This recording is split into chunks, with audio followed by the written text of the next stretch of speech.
Welcome to Telugu scribe. నేను మీ journalist Kavya. ఇక మనకు తెలిసిందే, దాదాపు 10 రోజుల నుంచి కూడా నిరుద్యోగుల నిరసనలు తెలంగాణ రాష్ట్రంలో ఎట్లా ఉన్నాయనే సంగతి కేవలం హైదరాబాద్లో మాత్రమే కాదు, తెలంగాణ జిల్లాలు మండలాల దగ్గర నుంచి కూడా నిరుద్యోగులు తమ నిరసన గళాన్ని వినిపిస్తున్నారు. ఇక ప్రజెంట్ ఇవాళ హైదరాబాద్లో ప్రొటెస్ట్లు ఎట్లు ఉన్నాయి అండ్ దాంతోపాటు విద్యార్థులు ఏమంటున్నారు అనేది ఒకసారి. సో ప్రజెంట్ నిన్న అర్ధరాత్రి నుంచి కూడా నిరసన వెల్లువెత్తినాయి. ఓయూ నిన్న రాత్రంతా ఒక రణరంగంగా మారిపోయింది. తెలంగాణ ఉద్యమం టైంలో ఇట్లాంటి పరిస్థితులు మనం చూస్తే ఓయూలో, మళ్ళీ ఇప్పుడు మనకి అట్లాంటి సిచ్యువేషన్స్ అనేవి మనకు ఓయూలో కనిపిస్తాయి. సో ఒక్కసారి మనం విజువల్స్లో చూస్తుంటే మనకు కనిపిస్తుంది కదా, ఇప్పటి వరకు తెలంగాణ రాష్ట్ర ఉద్యమ చరిత్రలోనే నిద్రమాని మరీ తమ ఉద్యోగాల కోసం కొట్లాడే నిరుద్యోగులు ఎవరైనా ముందుకు వచ్చిందంటే ఈ విజువల్స్లో మనం చూస్తుంటే అర్థమవుతుంది. కేవలం అది ఓయూ జాక్ అండ్ ఓయూ నిరుద్యోగులు ఈ నిరసన కార్యక్రమాన్ని చేపట్టిన పరిస్థితి. సో ఇదంతా కూడా రాత్రంతా సిచ్యువేషన్స్ మనకు కనిపిస్తున్నాయి. సో వాళ్ళ గలమెత్తుతున్నారు. డిఎస్సికి సంబంధించి కావచ్చు, మెగా డిఎస్సి వెంటనే సర్కారు స్పందించి మెగా డిఎస్సి ప్రకటించాలని నినాదం వాళ్ళ దగ్గర మనకు వినిపిస్తుంది. అండ్ ఆ విజువల్స్లో మనం చూస్తుంటే ఓయూ అంతా కూడా ఒక ఉద్రిక్త పరిస్థితి. సో వాళ్ళందరినీ కూడా నైట్ అంతా కూడా లిఫ్ట్ చేసిన సిచ్యువేషన్. సో నైట్తో ఈ ఘట్టం అయితే ముగియలేదు. సో ఒక్కసారి మనం మార్నింగ్ ఓయూ సిచ్యువేషన్ ఎట్లా ఉందని చూద్దాం. సో నైట్ నిరసనలకి వ్యతిరేకంగా కూడా ఓయూ జాక్ పిలుపునిచ్చింది. సో ఓయూ జాక్ పిలుపునిచ్చినతో ఓయూ ఆర్ట్స్ కాలేజ్ దగ్గర మనం ప్రజెంట్ సిచ్యువేషన్ అది చూస్తున్నాం అనమాట. సో ఓయూ ఆర్ట్స్ కాలేజ్ దగ్గర ముందు ముఖ్యమంత్రి రేవంత్ రెడ్డి దిష్టి బొమ్మ దగ్నం చేసిండ్రు. సో ఆ దగ్నం చేయడానికి కూడా కారణం ఏంటంటే సర్కారు గవర్నమెంట్ ఫామ్ చేయకుండా, అంటే ఎన్నికల ముందు ఇచ్చిన హామీలను తుంగలో దొక్కింది. ఇప్పటి వరకు తమ ఎన్ని నిరసనలు చేసినా సర్కారు ఎటువంటి స్పందన లేదు అనే ఒక భావోద్వేగం వాళ్ళలో కనిపిస్తుంది. అందుకనే ముఖ్యమంత్రి రేవంత్ రెడ్డికి సంబంధించిన దిష్టి బొమ్మ దగ్నం చేసే విజువల్స్లో మనం ఇప్పుడు చూస్తున్నాం.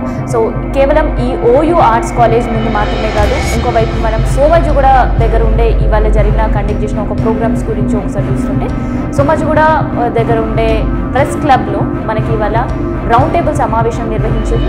సో ఇందులో ముఖ్యంగా నిరుద్యోగుల సమస్యలు అండ్ దాంతోపాటు డిఎస్సి ఇప్పుడు కనుక నిర్వహించినట్టయితే ఎట్లాంటి పరిణామాలు ఉంటాయి, నిరుద్యోగులకి ఎటువంటి లాస్ జరుగుతుంది అండ్ నిరుద్యోగులకు సంబంధించిన సమస్యలు ఎట్లా ఉన్నాయి అండ్ మెగా డిఎస్సికి సంబంధించిన ఇష్యూస్ ఎట్లా ఉండబోతున్నాయి, ఇట్లాంటివన్నీ కూడా ఈ రౌండ్ టేబుల్ సమావేశంలో డిస్కస్ చేయడం జరిగింది. దీనికి సంబంధించిన చాలామంది కూడా మేధావులు అండ్ దాంతోపాటు నిరుద్యోగులు ఈ రౌండ్ టేబుల్ సమావేశంలో పాల్గొనడం జరిగింది. సో సేమ్ సినారియో మనం చూస్తుంటే గ్రూప్ 1 గ్రూప్ 2కి సంబంధించి మెగా డిఎస్సికి సంబంధించి బషీర్ ప్రెస్ క్లబ్లో కూడా మరో రౌండ్ టేబుల్ సమావేశం అయితే జరిగింది. సో ఇక్కడ ఈ సమావేశంలో ఓయూ జాక్కి సంబంధించి కావచ్చు, ఎస్ఎఫ్ఐకి సంబంధించి కావచ్చు, ఏబీవీపీకి సంబంధించి కావచ్చు, చాలామంది విద్యార్థి సంఘాలు అండ్ విద్యార్థి సంఘాల నేతలు కూడా ఈ సమావేశంలో పాల్గొనడం జరిగింది. అయితే తదుపరి కార్యాచరణ ఎట్లా ఉండబోతుంది, ఏ విధంగా తమ నిరసనలు ఇంకా తీవ్ర స్థాయికి తీసుకెళ్ళాలి, సర్కారు వరకు చేరాలంటే ఎట్లాంటి కార్యాచరణతో ముందుకెళ్ళాలి అనే దానిపైన ఇవాళ డిస్కషన్ అక్కడ చేయడం జరిగింది. సో ఒక్కసారి మనం సచివాలయం వైపు వెళ్ళిపోదాం. సో సచివాలయం దగ్గర మనం విజువల్స్ చూస్తే మనకు అర్థమవుతుంటుంది. సో సచివాలయం ముట్టడికి కూడా నిరుద్యోగులు ఇవాళ యత్నించే పరిస్థితి. ఆ యత్నించులు సర్కార్కి తమ నిరసన గలం తెలిపేయాలని ప్రయత్నం చేసిండ్రు. కాకపోతే సచివాలయం దగ్గర పోలీసు వాళ్ళని అరెస్ట్ చేస్తున్న విజువల్స్ మనం చూడవచ్చు.